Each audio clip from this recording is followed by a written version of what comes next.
પુસ્તિકા આપની સમક્ષ વીરગર્વ દક્ષિણ ગુજરાત યુનિવર્સિટી શિક્ષણ વિભાગમાંથી આઈસીટી ઇન એજ્યુકેશનમાં સોશિયલ મીડિયાનો ટોપિક લઈને આવ્યો છું.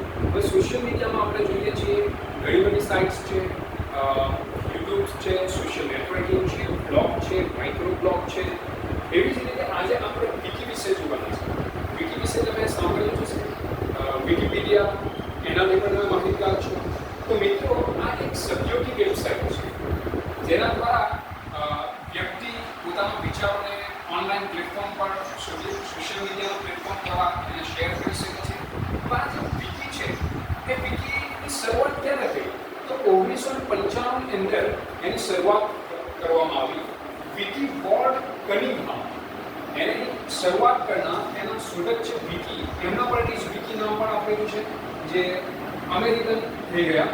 તો એમણે આ વિકીની શોધ કરેલી, એની શરૂઆત કરેલી. એને પણ આજે 2025માં 30 વર્ષ થયા છે વિકીની. અહીંયા તમે વિચારો, માહિતી પોસ્ટ કરી શકો છો. પોતાના તમારા વિચારો છે, તમારી પાસે જે ઇન્ફોર્મેશન છે એને તમે મૂકી શકો છો. દાખલા તરીકે કોઈ દેશ વિશેની માહિતી, રાજ્ય વિશેની, શહેરો વિશેની, ગામડાઓ વિશેની, શૈક્ષણિક સંસ્થાઓ વિશેની, કોઈ વ્યક્તિ વિશેષ વિશેની, મહાન વિભૂતિઓ વિશેની, મહાનુભાવો. આપણે ભારત દેશની વાત કરીએ તો ભારતના જે સ્વાતંત્ર્ય સેનાનીઓ છે, ભારતના જે રાજકારણની અંદર જે અલગ અલગ હોદ્દેદારો છે, રાષ્ટ્રપતિ છે, વડાપ્રધાન છે, એવી જ રીતે તમે અડનાની અડના માણસથી લઈને ઉપર સુધી અને ઉપરથી નીચે સુધી કોઈ પણ વ્યક્તિ વિશેષની પણ માહિતી તમે ત્યાં મૂકી શકો છો. એટલે પોતાના વિચારો, માહિતીને શેર કરવા માટે, લોકો સમક્ષ મૂકવા માટે આ Vicky that is very important platform in social media. અહીંયા તમે વાંચી શકો છો. એમાં જરૂર લાગે તો જરૂરી સુધારા વધારા પણ કરી શકો છો. ઘણા બધા આપણે શિક્ષકો છીએ, વિદ્યાર્થીઓ છે, તો વાંચવા માટે ટેવાયેલા હોય છે, વાંચતા રહેતા હોય છે. તો વાંચી શકાય છે. આપણને કંઈક ઉમેરવું હોય, કંઈક સુધારો હોય, કંઈક ભૂલ હોય તો ચોક્કસ રેફરન્સ દ્વારા તેની અંદર તમે કરેક્શન કરી શકો છો, સંદર્ભ આપીને. તો જરૂરી સુધારા વધારા કરવા માટે પણ વિકી એક મહત્વનું પ્લેટફોર્મ છે. ત્યાર પછી શૈક્ષણિક સંસ્થાઓ પોતાના વિકી બનાવી શકે છે. દાખલા તરીકે ઉપરથી આપણે લઈએ તો યુનિવર્સિટીઓ છે. યુનિવર્સિટીની અંદર અલગ અલગ ડિપાર્ટમેન્ટ છે. દાખલા તરીકે અમારી જે BNSU યુનિવર્સિટી સુરત, એમાં 26 ડિપાર્ટમેન્ટ છે. તો યુનિવર્સિટીની આખી માહિતી પણ ત્યાં મૂકી શકાય છે. પ્રત્યેક ડિપાર્ટમેન્ટ કે ભાઈ education department, Gujarati department, English department, economics department, સાયન્સના અલગ અલગ બધા ડિપાર્ટમેન્ટો, આર્ટ્સના, કોમર્સના, વોટેવર. તો આ જે ડિપાર્ટમેન્ટ્સ છે તો એની પર તમે માહિતી ત્યાં મૂકી શકો છો. એમાં પણ સુધારા વધારા કરી શકો છો. આપણે ત્યાર પછી નીચે આવીએ તો કોલેજો છે. તો કોલેજો વિશે પણ તમે ત્યાં ઇન્ફોર્મેશન મૂકી શકો છો. ત્યાર પછી સ્કૂલ, શાળાઓ. તો શાળાઓ વિશે પણ એવી રીતે શિક્ષણ જગત સાથે જોડાયેલી જેટલી પણ શૈક્ષણિક સંસ્થાઓ છે તો એ સંસ્થાઓ પોતાના વિકી બનાવી શકે છે.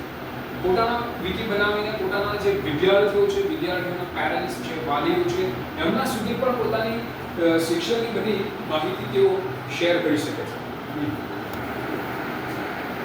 વિકીના મિત્રો અનેક પ્રકારના ફાયદાઓ પણ છે. તે ફાયદાઓ વિશે આપણે જાણીશું.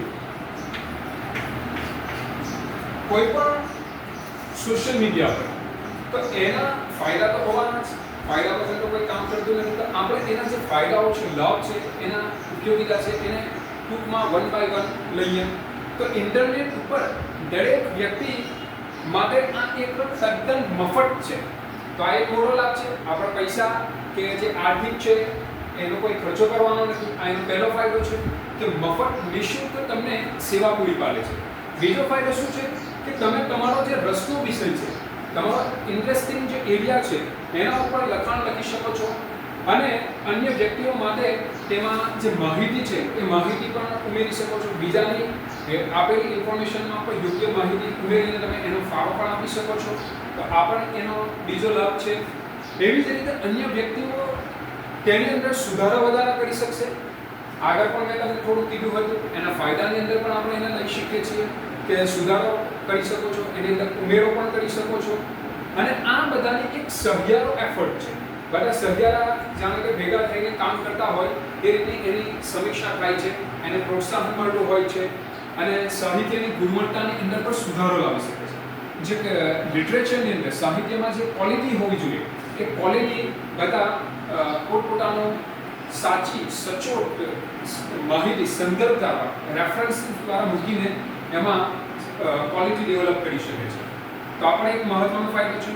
ચોથો ફાયદો આપણે એ લઈ શકીએ છીએ કે વિકી ઉપર બનાવેલા જે બધા પૃષ્ઠ છે, પેજીસ છે, અલગ અલગ પેજ છે એ તમે સાચવી શકો છો, એને સેવ કરી શકો છો અને કોઈ પણ સમયે એનો ઉપયોગ કરી શકો છો. આ જે કંઈ પણ વિકીની અંદર લખાણ લખાયું હોય, જે પેજીસ તમે બનાવ્યા હોય અલગ અલગ પાના, તો એને સેવ કરી શકાય. જ્યારે જરૂર પડે ત્યારે તમે એનો ઉપયોગ કરી શકો, એની લિંકને તમે જનરેટ કરી શકો છો, બીજા સુધી એને શેર કરી શકો છો. તો આ પણ એ એના મહત્વના ફાયદાઓમાં છે. વિકી માત્ર અહીંયા જે નોંધાયેલ અધિકૃત વ્યક્તિઓ જે છે એ સુધારો કરી શકે છે. કોઈ પણ બધા સુધારો નહીં કરી શકતા, પણ જે ઓથોરાઇઝ્ડ પર્સન છે એ એમાં સુધારો કરી શકે છે. ત્યાર પછી છઠ્ઠો ફાયદો આપણે મિત્રો એ લઈ શકીએ કે વિકીમાં આપવામાં આવેલા જે વોચ ફીચર છે, જે વોચ નામનું જે ફીચર છે એને સુવિધામાં તમારી સામગ્રીમાં થયેલો જે સુધારો છે એ નિયમિત રીતે અવગત રહી શકે છે. નિયમિત રીતે એમાં ચેન્જીસ સુધારો લાવી શકો છો વોચ ફીચર દ્વારા. સાતમો ફાયદો છે કે વિકી સામગ્રીના વિકાસ અને વહેંચણી માટે એક સહયોગ મંચ પ્રદાન કરે, એક પ્લેટફોર્મ પ્રદાન કરે છે. અહીંયા તમે સહયોગ હેલ્પ કરી શકો છો એ રીતે પણ. અને આ એક દસ્તાવેજ છે, જાણે એક ડોક્યુમેન્ટ હોય એ રીતે વિવિધ લોકો એક સાથે ત્યાં કામ કરી શકે છે, એકજૂટ થઈને પ્લેટફોર્મ પર એનો યુઝ કરી શકે છે.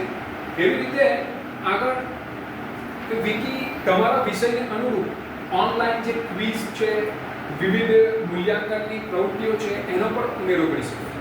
ઓનલાઈન તમે ક્વિઝ છે, ઇવેલ્યુએશન કરવાનું હોય તો એ બધું પણ વિકીના લાભની અંદર ઉપયોગિતામાં આપણે લઈ શકીએ છીએ.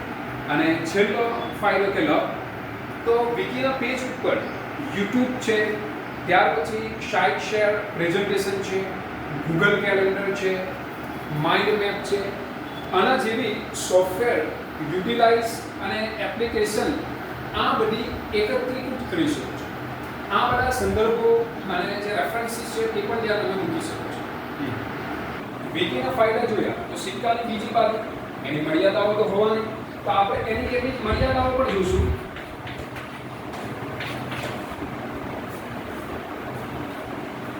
દરેક વસ્તુની મર્યાદા હોય છે, તો વિકીની પણ કેટલીક મિત્રો મર્યાદા છે.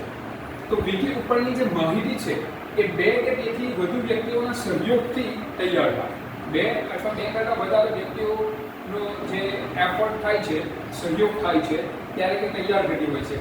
હવે આ માહિતી સતત અપડેટ થતી રહે, સતત એને ટાઈમ ટુ ટાઈમ શું થાય છે, અપડેટ થતું હોય છે. તેથી માહિતી અપૂર્ણ હોવાની પણ સંભાવના છે. એટલે 100% માહિતી ન પણ મળી શકે. દાખલા તરીકે ભારતના સાંસ્કૃતિક વારસાના સ્થળો, તો ભારતના સાંસ્કૃતિક વારસા વિશે જેને જે માહિતી મળી, જે તે રેફરન્સીસમાંથી જે તે સમયે તે ત્યાં અપલોડ કરવામાં આવે. હવે એ માહિતી 100% સંપૂર્ણ ન પણ હોઈ શકે. તો બીજી વ્યક્તિ, ત્રીજી વ્યક્તિ, ચોથી વ્યક્તિ એને જ્યારે જે માહિતી સચોટ સાચા રેફરન્સ દ્વારા, સંદર્ભો દ્વારા, ઇતિહાસ દ્વારા જે મળે છે તે ત્યાં અપલોડ થાય છે. એટલે સંપૂર્ણ માહિતી એકી સાથે ઉપલબ્ધ નથી થતી. આ એક તેને આપણે મર્યાદામાં લઈ શકીએ છીએ મિત્રો. હવે બીજી મર્યાદા શું છે કે વિકીમાં કોઈ પણ વ્યક્તિ માહિતીમાં સુધારો કરી શકે છે. તેથી કેટલીક વાર માહિતી ખોટી હોવાની પણ શક્યતા છે. માહિતીમાં સુધારો થાય છે તો ક્યારેક 2 ટાઈપના વ્યક્તિઓ મળે, પોઝિટિવ વ્યક્તિઓ પણ મળે, નેગેટિવ વ્યક્તિઓ પણ મળે. તો એ વ્યક્તિ વિશે યા એ શૈક્ષણિક સંસ્થા વિશે યા જે તે ગામ, દેશ, કોઈ પણ મતલબ માહિતી અંદર અપલોડ કરી હોય તો એના વિશે એને સારું ન બોલવું હોય, સારા એના થિંકિંગ ન હોય યા કોઈ ગેરસમજ હોય, પૂર્વગ્રહ હોય, તો એ ખોટી માહિતી પણ અંદર એડ કરી શકે છે.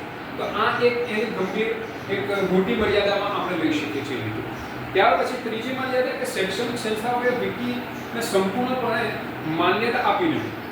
સંપૂર્ણ માન્યતા નથી આપી. કેમ? એ આ જ કારણ, આગળ જે મર્યાદાઓ આપણે જોઈ તે કે વિકી ઉપરની માહિતી ઉપર વિશ્વસનીયતા અને યથાર્થતાનો પ્રશ્ન છે કે એ 100% વિશ્વસનીયતા છે, એની યથાર્થતા છે કે કેમ, બરાબર, એક ક્વેશ્ચન માર્ક છે. એટલે શૈક્ષણિક સંસ્થાઓ ત્યાં શું કરે છે, એને લિમિટેશનમાં રાખેલી છે. અને છેલ્લી મર્યાદા આપણે જોશું કે વિકી પર માહિતી મૂકવા માટેનું કોઈ ઔપચારિક માળખું નથી, કોઈ એની ફોર્મ ઔપચારિક જે કહેવાય કે માળખું ત્યાં અવેલેબલ નથી, એવું કોઈ સ્ટ્રક્ચર નથી. તો તેથી જો કાળજીપૂર્વક માહિતી મૂકવામાં ન આવે તો આ જે પૃષ્ઠ છે, પાના છે, પેજીસ, તે બધા અસ્તવ્યસ્ત હોય એવું પણ લાગે છે, કારણ કે એક સિસ્ટમેટિક માળખું હજુ ત્યાં ડેવલપ થયું નથી. તો આ કેટલીક ચારેક તેની મર્યાદાઓ છે. મર્યાદાઓ દરેક જગ્યાએ રહેવાની, પણ આપણે એના જે ફાયદા છે, એનાની જે બેનિફિટ ઉપયોગિતા છે એને લેશું. આશા રાખું છું કે વિકી એના વિશે જે પ્રારંભિક માહિતી, એના ફાયદા, મર્યાદા તમને સમજ પડી ગઈ છે. Thank you. તો સારું લાગે તો કોમેન્ટ કરજો, લાઈક કરજો, સબસ્ક્રાઈબ કરજો. Thank you. Bye bye.